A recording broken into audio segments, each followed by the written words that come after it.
No deal is definitely better than a bad deal, and the Prime Minister has made clear that that is an aspect of our negotiating strategy.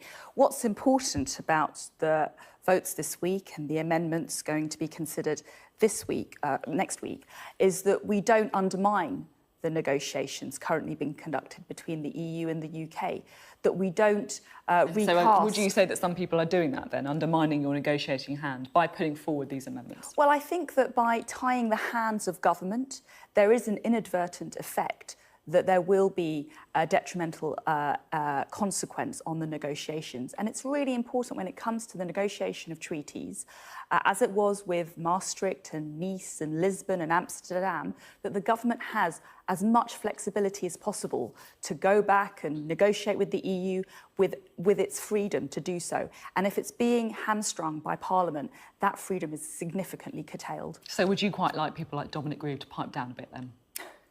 Dominic is a very valued colleague of mine, and I think that the position of the government is that we value his input. There's been a really constructive dialogue between all members of Parliament and the government, and at the end of the day, we want to produce a piece of legislation that is robust and commands the confidence of as many people as possible. And I'm very glad that that's what we are edging towards step by step.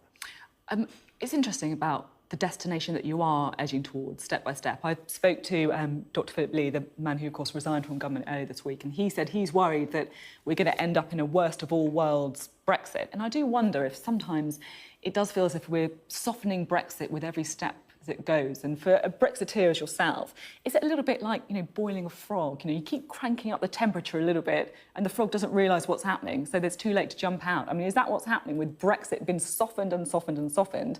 Is there any point that you say, this is too much, I don't like where we're going?